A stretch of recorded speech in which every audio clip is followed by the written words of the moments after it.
जय हिंद साथियों, नमस्कार। स्वागत है आप सभी का भारत के नंबर 1 इंस्टीट्यूट विद्याकुल पर। मैं अजय आदित्य सर आप सभी का हार्दिक स्वागत, वंदन और अभिनंदन करता हूं। साथ ही आशा और विश्वास करता हूं आप सभी लोग स्वस्थ हैं, मस्त हैं, बढ़िया हैं। आप लोग की पढ़ाई लिखाई भी बहुत ही शानदार तरीके से चल रही होगी। दोस्तों, आज का हम लोग का सेशन बड़ा ही दमदार होने वाला है। बहुत शानदार सेशन आज के समक्ष आपके समक्ष आज उपस्थित किया जा रहा है। आज का सेशन जो होगा दोस्तों, आपके एग्जाम के पॉइंट ऑफ व्यू से तो इंपॉर्टेंट है ही है, उसके साथ ही साथ आपका भारतीय नागरिक होने के नाते भी हर एक व्यक्ति के लिए यह सेशन बहुत इंपॉर्टेंट होने वाला है। अगर आप भारत के नागरिक हैं तो आपको यह सेशन देखना बहुत जरूरी है, क्योंकि आपको भारतीय संविधान में दिए गए कुछ अधिकार हैं, जिन अधिकारों के साथ अपना गरिमामय जीवन आप यापन कर सकते हैं। इन वजहों से भी आपको इस सेशन को देखना चाहिए, क्योंकि आप एक भारतीय नागरिक हैं। और बाकी जो बच्चों आप लोग का 11th और 12th का जो ये सिलेबस है, वहां पर भी ये देखेंगे अधिकारों की बात की जाती है, तो वहां पर आपको एक अच्छा भर भर के अंक भी मिलता है इस टॉपिक से। तो आइए बिना किसी देरी के हम लोग आज इस टॉपिक पर कवर करेंगे कि हमारा जो आज का टॉपिक होगा, मुख्य टॉपिक होगा मौलिक अधिकार। जो आपके राजनीति विज्ञान की अगर बात करते हैं, 11th का चैप्टर 2 जो होता है, जो भारत संविधान में अधिकार की बात करता है, वह उसमें देखेंगे सबसे पहली जो टॉपिक होती है मौलिक अधिकार। क्या होता है मौलिक अधिकार? भारतीय संविधान में हमें भारतीय नागरिक होने के नाते कुछ अधिकार दिए गए हैं, उन अधिकारों के साथ हम अपना जीवन यापन करते हैं। वह अधिकार कौन कौन से अधिकार हैं, वह कितने अधिकार हैं, वो किस प्रकार के अधिकार हैं, उन सभी अधिकारों के बारे में हमें यहाँ पर जानकारी मिलने वाली है। तो एक बार हम लोग तेजी से अपने इस सेशन को शुरू करते हैं और देखते हैं, बड़ा ही शानदार और दमदार ये सेशन होने वाला है। तो दोस्तों आइए अब हम लोग बात करते हैं यहाँ पर कि ये मौलिक अधिकार है क्या। यह अधिकार जान लिए तो फिर कभी आपका शोषण नहीं होगा। यह अधिकार अगर जान लेते हैं तो आपका शोषण कभी नहीं होगा, क्योंकि आपको पता होगा कि ये हमें व्यक्ति होने के नाते, हमें भारतीय नागरिक होने के नाते, ये भारतीय संविधान हमें यह नागरिक होने के नाते जो हमें अधिकार देता है वह हमारा अपना अधिकार है ना। तो ये भारतीय संविधान में अधिकार की बात होती है। तो चलिए बिना किसी देरी के हम लोग बात करते हैं मौलिक अधिकार के बारे में, है ना। मौलिक अधिकार के बारे में, तो यहां पर मौलिक अधिकार की हम लोग बात करते हैं दोस्तों। तो मौलिक अधिकार के संदर्भ में देखिएगा क्या बातें होने वाली हम लोगों की। मौलिक अधिकार, हम लोग इसे क्या कहते हैं? मौलिक अधिकार। ये मौलिक अधिकार की टॉपिक बड़ी ही दमदार टॉपिक है बाबू। ये मौलिक अधिकार भारतीय संविधान में एक प्रकार से एक शानदार स्थान रखती है। मौलिक अधिकार जिसे इंग्लिश में कहते हैं फंडामेंटल राइट्स। इंग्लिश में क्या कहते हैं इसे? Fundamental rights. Fundamental rights. Fundamental rights की अगर बात करते हैं तो भारतीय संविधान में जो दिए गए ये मौलिक अधिकार हैं, इन मौलिक अधिकारों के बारे में हमारी चर्चा होती है। तो ये जो मौलिक अधिकार हैं ये कैसे हमें प्रदान किए गए हैं और भारतीय संविधान में ये मौलिक अधिकार कहाँ से लिए गए हैं, ये हम बात करते हैं। तो जो मौलिक अधिकार की बात करते हैं, ये भारतीय संविधान में कहाँ से लिया गया है? क्योंकि देखिए, हमारे भारतीय संविधान को बनाते टाइम हमारे संविधान निर्माता 60 से अधिक देशों के संविधान का अध्ययन करते हैं, उसके बाद कुछ न कुछ चीजें हमारे भारतीय संविधान में लेकर रखते हैं। तो उसमें अगर बात करते हैं तो जो मुख्य रूप से यहाँ पर मौलिक अधिकार की बात की जाती है, तो ये मौलिक अधिकार जो होता है, इस मौलिक अधिकार की बात करते हैं तो ये कहाँ से लिया गया? अमेरिका के संविधान से लिया गया है। कहाँ से लिया गया है? तो आप कहेंगे कि अमेरिका के संविधान से लिया गया है। अमेरिका के संविधान से लिया गया है। भारतीय संविधान में कहाँ से लिया गया है? तो अमेरिका के संविधान से लिया गया है। अब ये मुद्दा होता है कि अमेरिका के संविधान से लिया गया है, अमेरिका के संविधान से लिया गया है, यानी कि हमारे भारतीय संविधान में इसे भारतीय संविधान में रखा गया था, समावेशित किया गया था। कहाँ के संविधान से? तो आप कहेंगे कि अमेरिका के संविधान से। जैसे अमेरिका के संविधान में एक मौलिक अधिकार होता है, उसी प्रकार भारतीय संविधान में हमारा मौलिक अधिकार रखा गया है। ये मौलिक अधिकार क्या होता है? ये मौलिक अधिकार व्यक्ति को दिए गए कुछ अधिकार हैं, जिनके बारे में हम चर्चा करते हैं। ये मौलिक अधिकार जो अमेरिका से लिया गया, ये भारतीय संविधान में कहाँ पे रखा गया है? तो भारतीय संविधान में अगर बात करते हैं तो भारतीय संविधान के भाग 3 में रखा गया है। कहाँ पे है? भाग 3 में रखा गया है। भाग 3 में, और अनुच्छेद 12 से लेकर 35 तक में है। कहाँ तक है? 12 से लेकर 35 तक में रखा गया है। देखिए, मौलिक अधिकार का मतलब क्या होता है, पहले हम लोग मौलिक अधिकार की परिभाषा समझते हैं। मौलिक अधिकार का सीधा सा मतलब होता है, मौलिक अधिकार से तात्पर्य यह होता है कि उन न्यूनतम मूल्यों से होता है जिसके माध्यम से समानता, स्वतंत्रता और शोषण मुक्त एक समाज को स्थापित किए जाने की बात की जाती है। मौलिक अधिकार ये व्यक्ति को अपना गरिमामय जीवन देने की बात करता है। व्यक्ति अपना जो जीवन यापन करेगा अपने इन अधिकारों के साथ करेगा। ये जो मौलिक अधिकार होता है इसे भारतीय संविधान का, इसे मैग्ना कार्टा भी कहा जाता है। इसे क्या कहा जाता है? भारतीय संविधान का क्या कहा जाता है? मैग्ना कार्टा भी कहा जाता है। भारतीय संविधान का मैग्ना कार्टा इसे इसलिए कहा जाता है क्योंकि जैसे ब्रिटेन में देखेंगे सर प्रिंस जॉन ने एक बार देखेंगे अपनी जनता के लिए अधिकार जारी किया था, जो अधिकार पत्र था उसे मैग्ना कार्टा कहा जाता था। उसी मैग्ना कार्टा की तरह भारत के भी नागरिकों के लिए दिए गए कुछ अधिकार है, इसलिए इसे कहा जाता है कि ये भारत का मैग्ना कार्टा है, भाग 3 जो है। ठीक है, ये बिल्कुल बेसिक सी बातें हम लोग कर रहे हैं, जहां पर हम लोगों की ये चर्चा हो रही है इस भारतीय संविधान के लेकर कि मौलिक अधिकार जो टॉपिक है कितने इंपॉर्टेंट है। आइए बात करते हैं कि भारतीय संविधान में जो मौलिक अधिकार हैं, इस मौलिक अधिकार में कितने मौलिक अधिकार दिए गए थे, कितने मौलिक अधिकार वर्तमान में हैं। तो भारतीय संविधान में मौलिक अधिकारों की अगर हम बात करते हैं तो भारतीय संविधान में मौलिक अधिकार, ठीक है, भारतीय संविधान में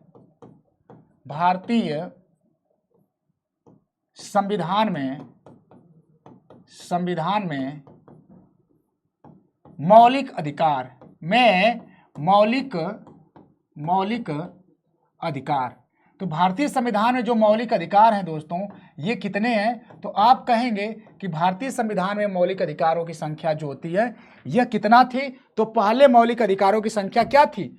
पहले मौलिक अधिकार 7 हुआ करते थे। कितना हुआ करते थे? पहले 7 हुआ करते थे। मूल संविधान में कितने थे? तो मौलिक अधिकारों की संख्या मूल संविधान में जो थी, मूल संविधान में अधिकारों की संख्या में मौलिक अधिकारों की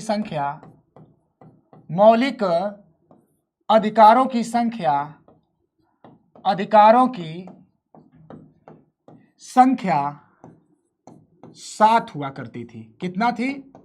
7 हुआ करती थी। जबकि वर्तमान में देखेंगे वर्तमान में कितनी है? तो आप कहेंगे वर्तमान में मौलिक अधिकारों की संख्या घटकर 6 रह गई है। ये 6। अब इसमें कहेंगे कि गुरुजी पहले 7 हुआ करते थे, अब कितने हमारे मौलिक अधिकार हैं? तो अब आपके कितने हैं? 6 मौलिक अधिकार हैं। कितने हैं? 6 मौलिक अधिकार हैं। पहले कितने हुआ करते थे? 7 हुआ करते थे। तो इसमें एक जो मौलिक अधिकार था, इसमें एक मौलिक अधिकार जो था संपत्ति का अधिकार भी हुआ करता था, जिसमें संपत्ति के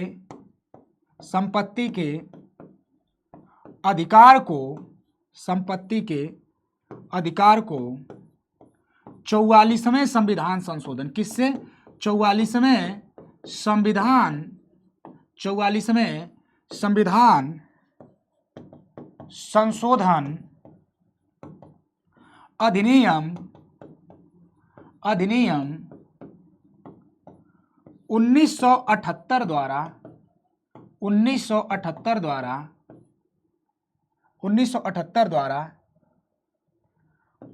मौलिक अधिकार से निकालकर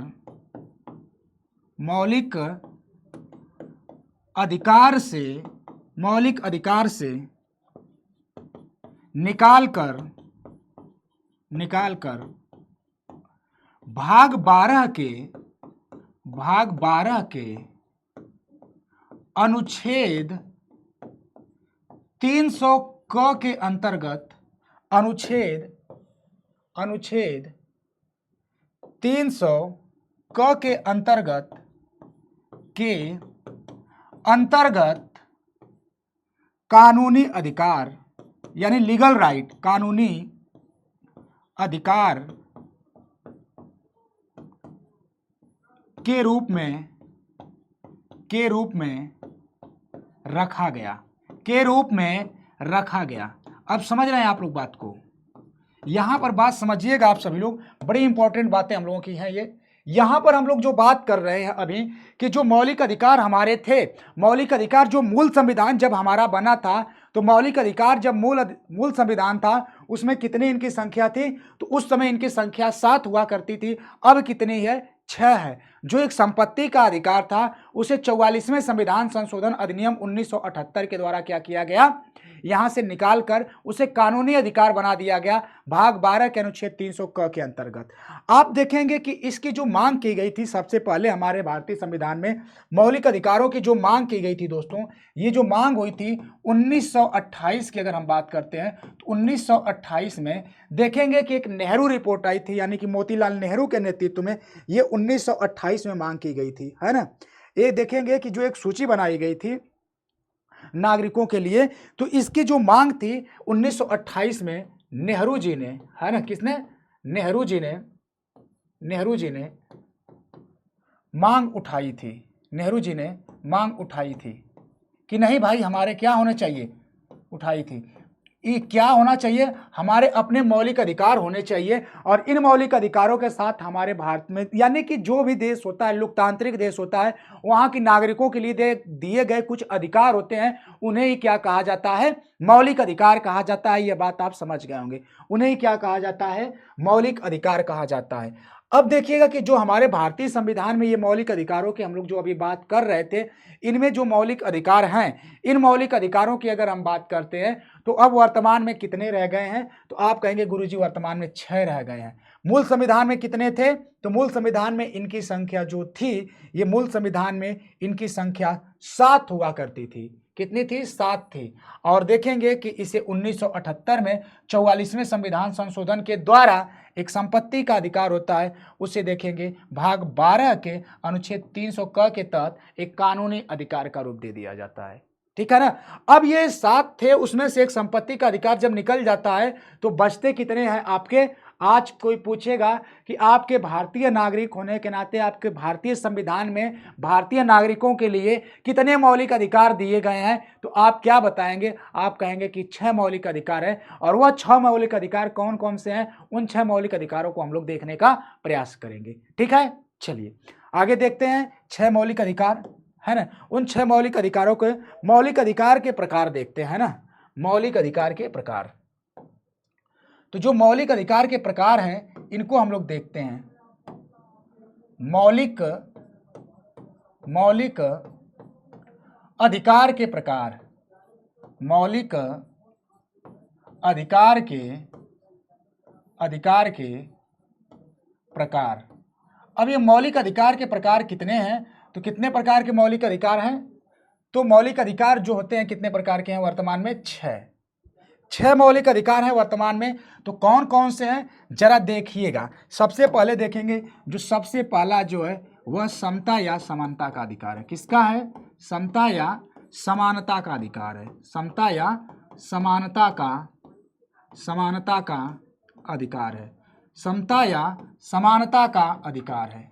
ये भारतीय संविधान का जो अनुच्छेद होता है, अनुच्छेद जो होता है ये देखिएगा, समता या समानता का अधिकार, ये अनुच्छेद कहाँ से कहाँ तक चलता है, तो कहेंगे अनुच्छेद यह 14 से लेकर 18 तक चलता है। कहाँ तक चलता है? यह 14 से लेकर 18 तक चलता है, किसी को कोई दिक्कत नहीं होगी, है ना। दूसरा जो होता है, ये दूसरा कौन सा होता है, तो दूसरा कहेंगे, दूसरा जो होता है ये स्वतंत्रता का अधिकार, स्वतंत्रता का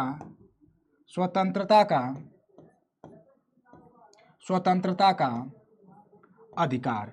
ये स्वतंत्रता का अधिकार जो चलता है ये भारतीय संविधान में कहाँ से कहाँ तक चलता है, तो स्वतंत्रता का अधिकार जो होता है दोस्तों, ये भारतीय संविधान के अनुच्छेद 19 से लेकर 22 तक चलता है। कहाँ तक चलता है? ये 19 से लेकर 22 तक चलता है। तीसरा जो होता है आपका शोषण के विरुद्ध अधिकार। हम अभी सबके बारे में पढ़ेंगे, अभी एक बार लिख लेते हैं, समझ लेते हैं कि वह 6 अधिकार कौन कौन से हैं। उसके बाद फिर हम लोग बात करेंगे कि फिर हाँ अगला जो होगा क्या, कौन से अधिकार में क्या क्या बातें की गई हैं। तो तीसरा जो होता है यह शोषण के विरुद्ध अधिकार है। किसके है विरुद्ध? शोषण के विरुद्ध अधिकार है। शोषण के विरुद्ध अधिकार है। शोषण के विरुद्ध अधिकार की अगर हम बात करते हैं तो ये भारतीय संविधान में देखेंगे जो अनुच्छेद इसके लिए रखा गया है, ये अनुच्छेद जो है दोस्तों ये 23 व 24 है। कौन सा है?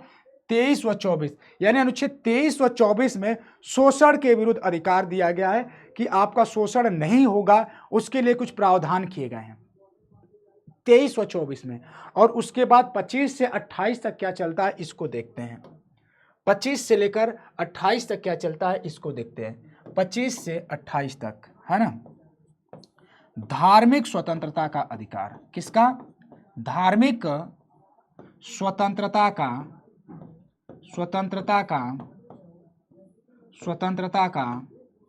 अधिकार।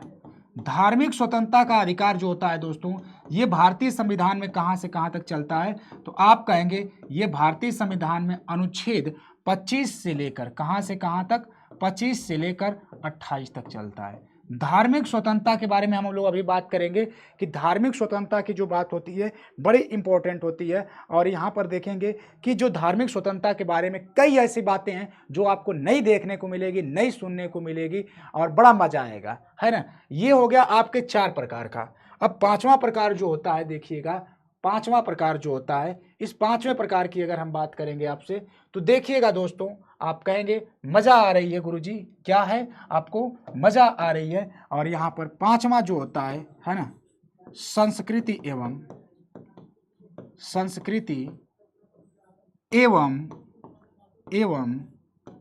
शिक्षा का अधिकार।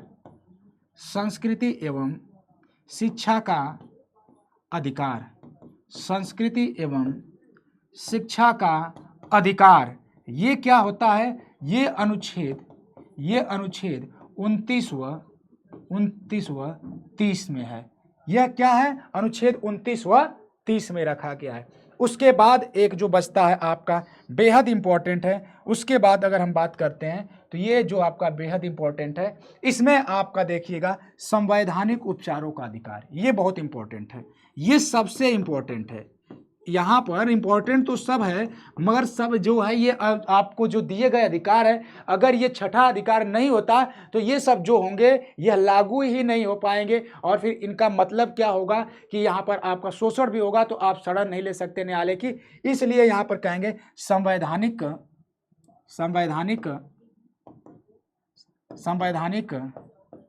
अधिकार, है ना, या कह सकते हैं संवैधानिक उपचारों का अधिकार। संवैधानिक उपचारों का अधिकार, संवैधानिक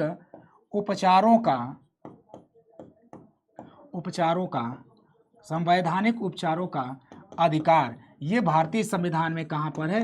तो आप कहेंगे कि ये अनुच्छेद 32 है। इसी अनुच्छेद 32 को ही इसीलिए डॉक्टर भीमराव अंबेडकर क्या कहते हैं? इसी को डॉक्टर भीमराव अंबेडकर कहते हैं यह भारतीय संविधान की क्या है? आत्मा है। यह क्या है? भारतीय संविधान की आत्मा है। तो ये जो मौलिक अधिकार आप देख रहे हैं यहाँ से लेकर यहाँ तक, यानी कि समानता के अधिकार से लेकर यहाँ पर शिक्षा के अधिकार तक की जितने भी अधिकार हैं, इन सभी अधिकारों का संरक्षक कौन है? तो ये संवैधानिक उपचारों का अधिकार ही इन सभी का जो संरक्षक है। कैसे है, किस प्रकार है, इसको हम लोग आगे अभी पढ़ेंगे। यहाँ तक आप लोगों को बात समझ में आ गई होगी, हमें पूरी आशा और विश्वास है, पूरी उम्मीद है कि यहाँ तक की बात आप लोगों को बहुत अच्छे से समझ में आ गई है ना। यहां तक आप लोगों को बात बहुत अच्छे से समझ में आ गई है ना। आइए अब देखते हैं कि जो भारतीय संविधान में मौलिक अधिकार है उनकी स्थिति क्या है, क्या मौलिक अधिकार होते हैं। ये एक बेसिक स्ट्रक्चर था हमारा कि हमारे भारतीय संविधान में मौलिक अधिकारों को रखा गया है। कोई भी लोकतांत्रिक देश होता है अपने नागरिकों के लिए कुछ अधिकार प्रदान करता है और उन अधिकारों को सूचीबद्ध जब संविधान में संवैधानिक रूप से किया जाता है उसे मौलिक अधिकार कहा जाता है। और भारतीय संविधान में मौलिक अधिकारों की संख्या जो मूल संविधान थी उसमें उनकी संख्या 7 थी, जो घटकर आज 6 रह गई हैं। क्योंकि जो 7 हुआ करती थी उसमें एक संपत्ति का अधिकार हुआ करता था, जो कि अब उससे संपत्ति के अधिकार को मौलिक अधिकार से निकाल दिया गया है। मौलिक अधिकार से निकालकर उसे कानूनी अधिकार बना दिया गया है भाग 12 के अनुच्छेद 300 क के अंतर्गत। तो उसको निकालने के बाद, यानी संपत्ति के अधिकार को निकालने के बाद, अब भारतीय संविधान में मौलिक अधिकारों की संख्या 6 रह गई है, जो 6 क्रम में हम लोग देखते हैं अनुच्छेद 12 से लेकर 35 तक में रखी गई है, जो भारतीय संविधान के भाग 3 में आती है। और जो 12 से लेकर 35 तक का ये अधिकार है, उसमें समानता का अधिकार 14 से लेकर 18 तक, स्वतंत्रता का अधिकार 19 से 22 तक, शोषण के विरुद्ध अधिकार उसके बाद 23 से 24, और उसके बाद धार्मिक स्वतंत्रता 25 से 28, संस्कृति एवं शिक्षा का अधिकार 29 से 29, और संवैधानिक अधिकारों का देखें उपचारों का अधिकार अनुच्छेद 32। क्लियर है? अब सब कुछ क्लियर है तो हम लोग आगे चलेंगे, है ना। अब हम लोग आगे चलेंगे, ये सब कुछ क्लियर होगा आपको, हमें पूरी उम्मीद है, पूरी उम्मीद है। बहुत ही इंपॉर्टेंट ये सेशन है आपके लिए और दमदार है, एकदम मजा आएगी, मौलिक अधिकार पढ़ के एकदम मजा आएगी, है ना। चलिए अब आइए देखते हैं हम लोग मौलिक अधिकार। देखिए मौलिक अधिकार की हम लोग यहाँ पे बात करते हैं। मौलिक अधिकारों से तात्पर्य उन न्यूनतम अधिकारों से जो व्यक्ति के लिए एक समान, स्वतंत्र, शोषण मुक्त वातावरण का निर्माण करना चाहते हैं, जिससे व्यक्ति की भौतिक, नैतिक और आध्यात्मिक विकास हो सके। जिससे व्यक्ति की क्या हो सके? भौतिक, यानी कि जो भौतिक होती है, जो बाहरी बाह्य वातावरण, ये जो भौतिक रूप से हम लोग देख रहे हैं इसमें, और उसके बाद नैतिकता बन सके। जो भारत में भारत नागरिक है तो आपकी जो नैतिक स्थिति है उसमें, और आंतरिक आध्यात्मिक जो है इसका क्या हो सके? विकास हो सके। मौलिक अधिकार अगर आपके पास होंगे, अपने अधिकारों के साथ ही तो आप भौतिक, नैतिक और आध्यात्मिक विकास कर सकेंगे। वही बात कही गई है। मौलिक अधिकार को संविधान का मैग्ना कार्टा अधिकार पत्र भी कहा जाता है। ये मैग्ना कार्टा बड़ा शानदार शब्द है। भारतीय संविधान में मैग्ना कार्टा भाग 3 को कहा जाता है। किसको? भाग 3 को कहा जाता है।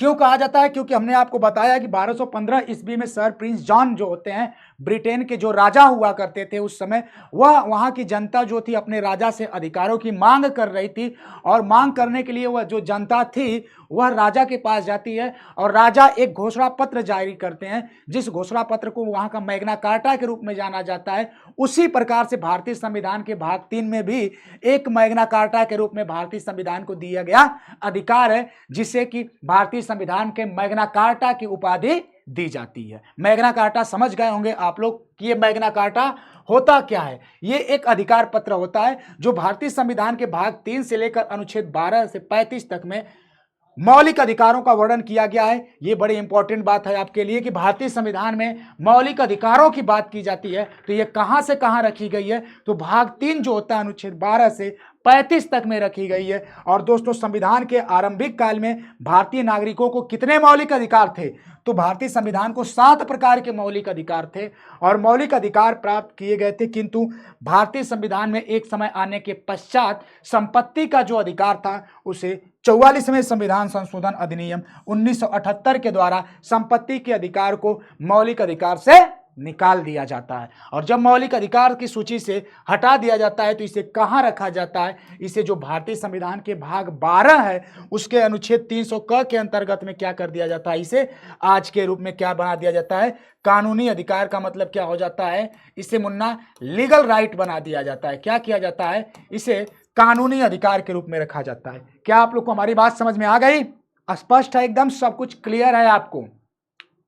क्योंकि ये जो होता है आपका, हमने पहले ही बताया कि आप एग्जाम में अच्छा नंबर देगा ही देगा, साथ ही साथ सबको पढ़ना चाहिए। एक भारतीय नागरिक होने के नाते आपको पता होना चाहिए कि आप भारत के नागरिक हैं। तो भारतीय संविधान में आपको दिए गए कुछ मौलिक अधिकार हैं, वह मौलिक अधिकार कौन से हैं, उन अधिकारों को जानना आपके लिए बेहद जरूरी है। इसलिए एक बार मौलिक अधिकार के पार्ट को आपका अध्ययन करना जरूरी बनता है, क्योंकि आप अगर इसको एक बार पढ़ेंगे तो समझ पाएंगे कि हाँ, ये बातें भी हमारे संविधान में हैं जिससे हम वंचित रह जाते हैं। अभी बहुत सी बातें आगे होने वाली है, चाहे आप देखेंगे समानता के अधिकार की बात करेंगे, चाहे स्वतंत्रता के अधिकार की बात करेंगे, चाहे शोषण के विरुद्ध अधिकार करेंगे, चाहे फिर धार्मिक स्वतंत्रता की बात करेंगे, चाहे शिक्षा एवं संस्कृति की बात करेंगे।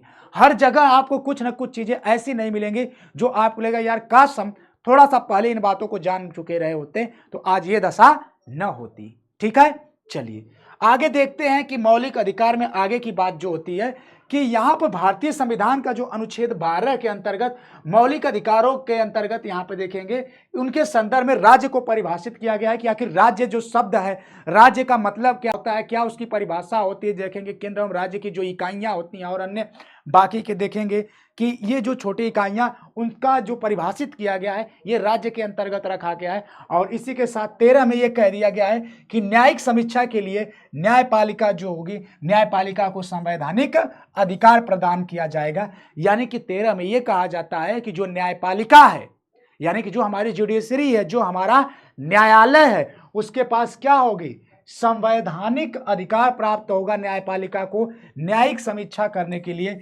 यानी कि जुडिशियरी रिव्यू करने के लिए। जुडिशियरी रिव्यू का मतलब क्या होता है दोस्तों, इसका मतलब ये होता है कि न्यायिक समीक्षा करना कि कहीं कुछ ऐसा तो गड़बड़ नहीं हुआ है जो हमारे कार्यपालिका विधायिका के द्वारा बनाए गए और लागू किए गए कानून में गड़बड़ी तो नहीं है ना। यानी विधायिका का मतलब संसद के द्वारा, यानी विधायिका ने अगर कानून बना दिया है, कार्यपालिका ने लागू कर दिया है, तो कहीं ऐसा तो नहीं ना कि ये कानून जो बनाया गया है, लागू किया गया है, वह जनता के हित में नहीं है। तो उसको क्या करेगी न्यायपालिका, उस पर अंकुश लगा सकती है। कैसे, उसका न्यायिक समीक्षा करके, उसका जुडिशियल रिव्यू करके कि ये कानून बढ़िया है या नहीं है। अगर बढ़िया है तो ठीक है, उसको पारित किया जाएगा, अदरवाइज उसको न्यायपालिका हमारी क्या कर सकती है, रोक सकती है। यही 13 में कहा गया है कि न्यायपालिका उसकी क्या कर सकती है, न्यायिक समीक्षा कर सकती है, न्यायिक समीक्षा कर सकती है। यानी कि ऐसी कोई भी विधि नहीं मान्य होगी जिससे मूल अधिकारों का क्या हो, हनन हो रहा हो। यानी कोई भी ऐसा कानून नहीं मान्य होगा भारत में। उन कानूनों के माध्यम से अगर भारत के नागरिक के मौलिक अधिकारों का हनन हो रहा है, उल्लंघन हो रहा है, तो फिर वहां पर वह कानून मान्य नहीं होगा, वह कानून मान्य नहीं होगा। आइए आगे देखते हैं। आगे जो बात की जाती है यहां पर, आगे की देखिएगा, यहां पर बहुत इंपॉर्टेंट बात है कि मौलिक अधिकार के प्रकार बड़े इंपॉर्टेंट है।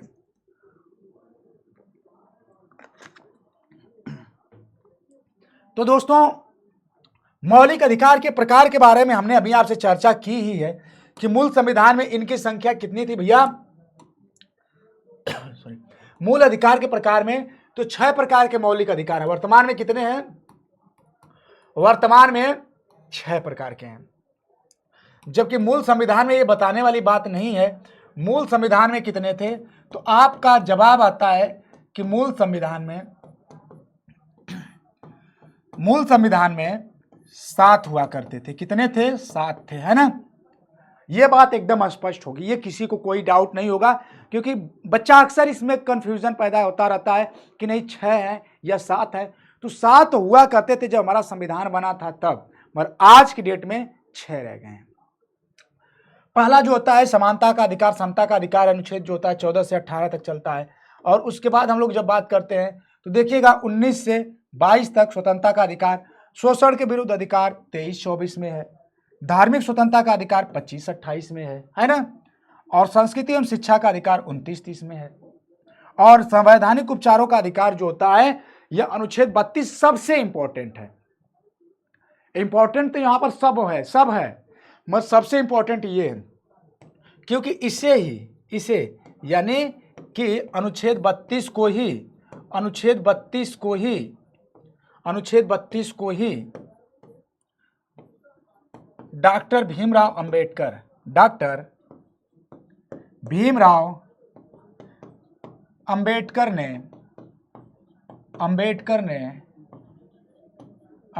ने भारतीय संविधान की आत्मा कहा है। भारतीय संविधान की क्या कहा है, आत्मा कहा है। भारतीय संविधान की आत्मा कहा है। क्यों, क्योंकि अगर मानिए इन समानता या स्वतंत्रता, शोषण के विरुद्ध या धार्मिक स्वतंत्रता, संस्कृति एवं शिक्षा के अधिकार में अगर कहीं उल्लंघन होता है, हनन होता है, तो अनुच्छेद 32 के तहत आप कहां चले जाएंगे, अनुच्छेद 32 के तहत आप कहां चले जाएंगे, आप चले जाएंगे भैया सुप्रीम कोर्ट भी जा सकते हैं। और उसके बाद देखेंगे सुप्रीम कोर्ट आपको क्या करेगी, अनुच्छेद 32 के तहत आप कहां चले जाएंगे, सर्वोच्च न्यायालय चले जाएंगे, सर्वोच्च न्यायालय चले जाएंगे। यानी सर्वोच्च न्यायालय जब आप चले जाएंगे तो वहां पर चाहेंगे तो सर्वोच्च न्यायालय वहां से रिट जारी करेगी और मौलिक अधिकारों को लागू करवाएगी। और सर्वोच्च न्यायालय वहां से कितने प्रकार की रिट जारी करेगी, तो वहां से सर्वोच्च न्यायालय 5 प्रकार की रीट जारी करती है। कितने प्रकार की रीट जारी करती है? उसके बाद वहां से 5 प्रकार की रीट जारी करती है। 5 प्रकार की रीट जारी करती है, ठीक ना? 5 प्रकार की रीट जारी करती है। और उसके बाद ये अनुच्छेद 32 के तहत सर्वोच्च न्यायालय जाते हैं आप, और वहां से 5 प्रकार की, अगर आपको हाई कोर्ट जाना होगा तो हाई कोर्ट जाने के लिए आप कितने अनुच्छेद की सहारा लेते हैं? तो अगर हाई कोर्ट जाना होगा तो आप अनुच्छेद 226 के तहत जाते हैं। किसके तहत? अनुच्छेद 226 के तहत जाते हैं, है ना? अनुच्छेद 226 के तहत आप जाते हैं वहां पर। क्लियर है? सब कुछ स्पष्ट होगा। क्योंकि अगर मौलिक अधिकारों के आपके उल्लंघन होता है तो आप सर्वोच्च न्यायालय यानी दिल्ली जा सकते हैं अनुच्छेद 32 के तहत। और अगर उसके बाद अगर देखेंगे कि आप अपने राज्य के हाई कोर्ट में अगर जाना चाहते हैं तो आप अपने राज्य के हाई कोर्ट में भी जा सकते हैं, कोई संदेह नहीं है। वहां पर तब जाएंगे जब आप देखेंगे कि अनुच्छेद 226 के तहत आपको वहां पर भेजा जाएगा कि नहीं भाई जाइए। वहां पर जाने के बाद आपको कितने प्रकार की रीट जारी की जाएगी? वहां पर 5 प्रकार की रीट जारी की जाएगी। जो 5 प्रकार की रीट कौन कौन सी होगी सुनिएगा, आगे तो पढ़ेंगे ही हम लोग। पहली होगी अधिकार परीक्षा, परमादेश, उत्प्रेषण, प्रतिषेध, है ना? ये जो रीट होगी ये सभी रीट जारी की जाएगी, है ना? ये सभी रीट जारी की जाएगी। एक होती है 5वीं बंदी प्रत्यक्षीकरण, ठीक है? 5 प्रकार की रीट कौन कौन सी लिख लेते हैं आप देखिएगा। जब अनुच्छेद 32 के तहत आप जाते हैं, है ना, मौलिक अधिकारों का उल्लंघन होता है तो अनुच्छेद 32 के तहत आप कहां जाएंगे? अनुच्छेद 32 के तहत सर्वोच्च न्यायालय जाएंगे। आप कहां पर जाएंगे? सर्वोच्च न्यायालय। और सर्वोच्च न्यायालय जाएंगे तो सर्वोच्च न्यायालय कितने प्रकार की रीट जारी करेगी? सर्वोच्च न्यायालय आपको 5 प्रकार की रीट जारी करेगी। 5 प्रकार की रीट जारी करेगी। और वह 5 प्रकार की जो रीट होती है बड़ी इंपॉर्टेंट होती है। ये 5 प्रकार की रीट जो होती है बहुत इंपॉर्टेंट होती है, जिसमें जो पहली होती है देखेंगे बंदी प्रत्यक्षीकरण। बंदी प्रत्यक्षीकरण। दूसरी जो होती है परमादेश। तीसरी जो होती है प्रतिषेध। चौथी जो होती है उत्प्रेषण। पांचवी जो होती है अधिकार परीक्षा। ये 5 प्रकार की रीट जारी की जाती है। 5 प्रकार की रीट जारी की जाती है। ये 5 प्रकार की रीट जारी करके मौलिक अधिकारों को क्या किया जाता है? लागू किया जाता है। मौलिक अधिकारों को लागू किया जाता है। तो ये अगर आप सुप्रीम कोर्ट जाते हैं तो ये सुप्रीम कोर्ट कितने प्रकार की रीट जारी करता है? 5 प्रकार की। अनुच्छेद 32 के तहत आप जा रहे हैं। अगर आपको हाई कोर्ट जाना है, हाई कोर्ट के लिए अगर जाना है तो आप हाई कोर्ट जाएंगे तो आपको हाई कोर्ट के लिए एक दूसरा अनुच्छेद होता है, वह अनुच्छेद होता है 226। कौन सा होता है? आर्टिकल 226 के तहत आप कहां जाएंगे? और वही फिर हाई कोर्ट भी आपको रिट जारी करके मौलिक अधिकारों को लागू करवाने का काम करता है, ठीक ना? आइए देखते हैं, यहां तक बात हो गई। अब आइए हम लोग बात करते हैं जहां तक हुई थी उसके आगे। अब देखिएगा कि समता का अधिकार या समानता का अधिकार, राइट टू इक्वलिटी, क्या है? Right to equality. अब देखिएगा कि समानता के अधिकार की बात करते हैं तो भारतीय संविधान के अनुच्छेद 12 से 14 तक के अंतर्गत नागरिकों को समता या समानता का अधिकार दिया गया है। और अनुच्छेद 14 के तहत भारत के सभी नागरिकों को विधि के समक्ष समान अधिकार प्राप्त है। यानी कि सभी राज्य देखेंगे कि अर्थात सभी राज्य जो है, राज्य का मतलब सरकार, सभी राज्यों के जो सभी नागरिकों के लिए एक समान कानून का प्रावधान करेगा और उसी तरह समान रूप से उसे क्या करेगा? लागू भी करेगा। यानी अनुच्छेद 14 में यह कहा गया है कि जो राज्य है, जो सरकार है, वह भारत के सभी नागरिकों के लिए समान रूप से कानून बनाएगा और वह कानून समान रूप से लागू भी करेगा। ये समता या समानता के अधिकार के अनुच्छेद 14 में बात की गई है कि कोई भी कानून बनाया जाएगा तो वह सभी नागरिकों को ध्यान में रखते हुए बनाया जाएगा और वह सभी नागरिकों के लिए समान रूप से बनाया जाएगा और सभी नागरिकों पर वह समान रूप से लागू किया जाएगा, तभी तो समानता होगी। अनुच्छेद 14 जो होता है, या देखेंगे 14 से 18 तक ये समानता की ही बात की गई है। तो यहाँ पर ये अनुच्छेद 14 आपको समझ में आ गया होगा। अनुच्छेद 14 आपको समझ में आ गया होगा। अनुच्छेद 14 के साथ साथ जो यहाँ पर कुछ अपवाद भी हैं, इसमें कुछ अपवाद भी है। जैसे देखेंगे राष्ट्रपति व राज्यपाल के खिलाफ उनके कार्यकाल के दौरान कोई आपराधिक कार्रवाई की शुरुआत नहीं की जा सकती जब तक कि वह पद से हटा न दिए जाएं। इसके पहले तो आप कह रहे थे कानून सबके लिए बराबर होगा, मगर यहां पर अपवाद कैसे हो गया राष्ट्रपति और उसके बाद किसी राज्य के राज्यपाल की। तो राष्ट्रपति की अगर बात करते हैं भैया, तो राष्ट्रपति किसी भी देश के वह राजा होते हैं, है ना। वह क्या है, किसी भी देश के वह राजा हैं, और राजा हैं तो उन पर थोड़ा सा कानून जो होगा बाकी अन्य नागरिकों की अपेक्षा हटके होगा। और राज्य के भी देखेंगे, राज्य में राज्यपाल भी केंद्र के राष्ट्रपति का प्रतिनिधित्व ही होता है। तो ये जो दोनों पदाधिकारी होते हैं, इनके बारे में ये कहा गया है कि ये दोनों पदाधिकारी जब तक अपने पद पर रहेंगे तब तक इन पर कोई भी कानूनी कार्यवाही ये नहीं की जाएगी, उन पर कोई भी आपराधिक कार्यवाही नहीं की जाएगी। हाँ, बात अलग है कि राष्ट्रपति को हटाए जाने के लिए भारतीय संविधान में प्रावधान किया गया है। देखेंगे वहां पर उन्हें हटाए जाने की बात की गई अनुच्छेद 61 के तहत। वहां पर उन पर महाभियोग लगाया जाता है, इम्पीचमेंट, महाभियोग लगाकर राष्ट्रपति को हटाया जाता है। फिर बाद में कानूनी कार्रवाई होती है। उसके बाद कार्रवाई के दौरान फिर अगर ये अपराधी पाए जाते हैं, तो दोषी पाए जाते हैं, तो इन पर सजा दी जाती है। अदरवाइज ये पद पर हैं तो उस समय नहीं होगा, क्योंकि राष्ट्रपति का पद जो है यह एक गरिमामयी पद है बाबू। तो ये जो पद है इसकी एक अपनी प्रतिष्ठा है, देश का राजा है, तो उस पर थोड़ा आपराधिक कार्रवाई करना ये उस देश के लिए शोभनीय नहीं हो सकता, इसलिए इनको पद पर रहते हुए कार्रवाई नहीं होगी। ये बात स्पष्ट हो गई आप लोगों को, यहाँ तक कोई दिक्कत नहीं होगी किसी को, सब कुछ क्लियर है, सब बढ़िया है।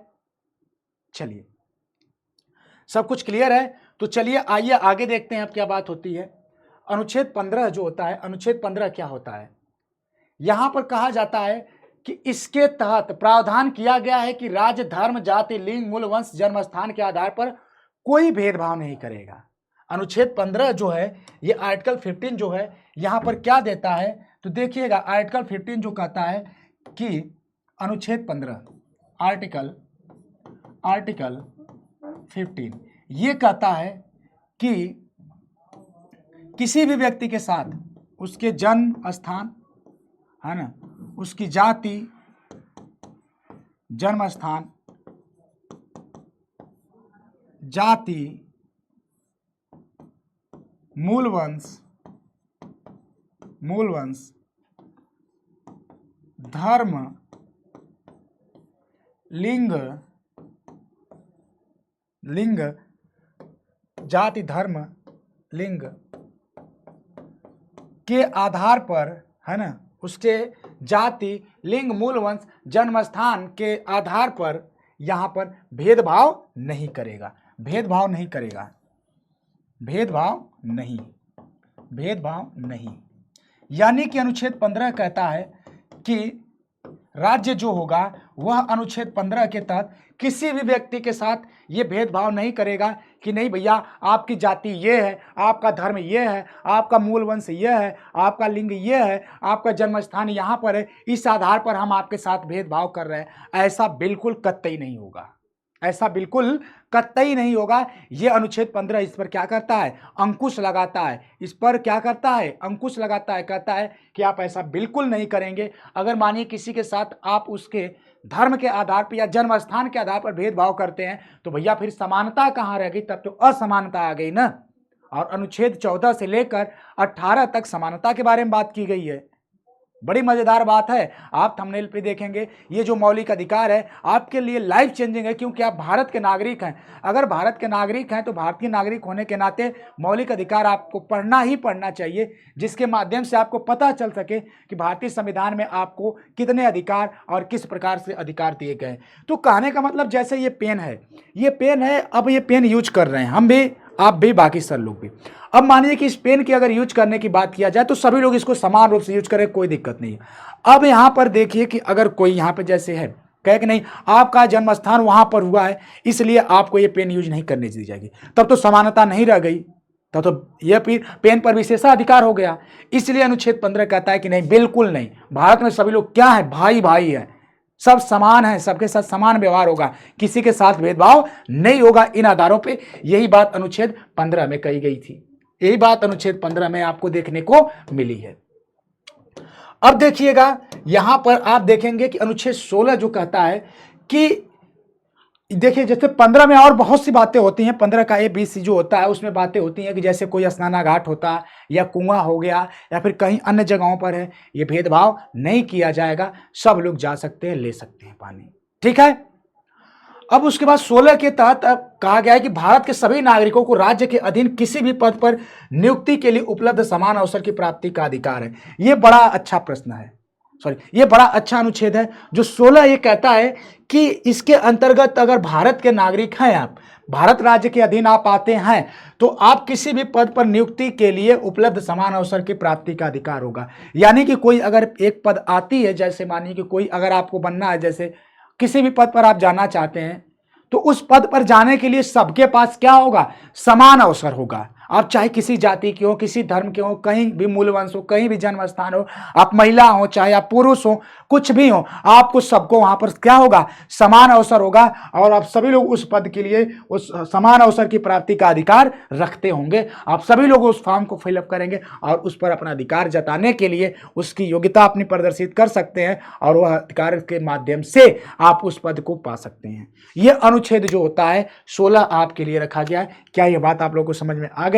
स्पष्ट तौर पे हमें पूरी उम्मीद है कि आप लोगों को यह बात अच्छे से समझ में आ रही होगी, क्योंकि बड़ा ही शानदार और दमदार ये टॉपिक चल रहा है, बहुत ही शानदार और दमदार ये टॉपिक चल रहा है। और उसके बाद देखिएगा अनुच्छेद 17, अनुच्छेद 17 में देखिएगा अस्पृश्यता का उन्मूलन किया गया है, अस्पृश्यता का अंत किया गया है।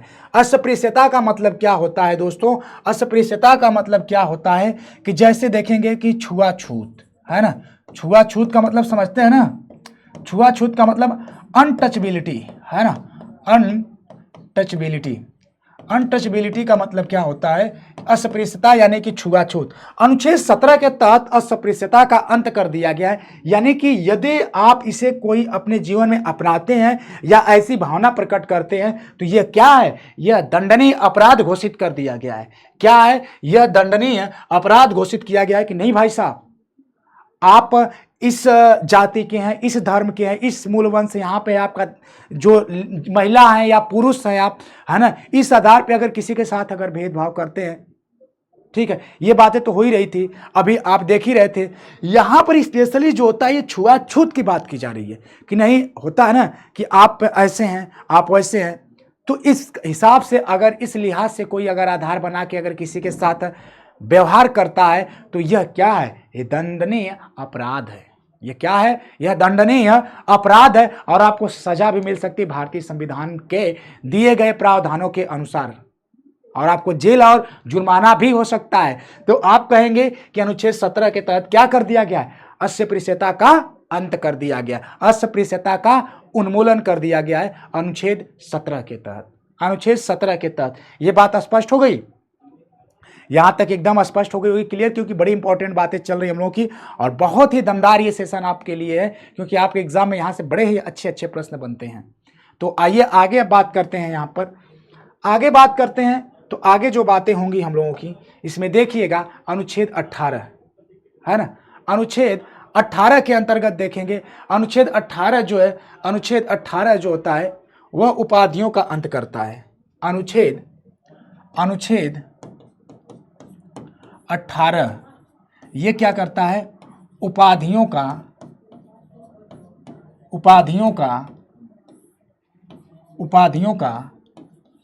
अंत करता है। यानी कि उपाधियों का अंत का मतलब ये होता है कि जैसे कोई अपने नाम के आगे उपसर्ग या प्रत्यय के रूप में, है ना, उपसर्ग या प्रत्यय के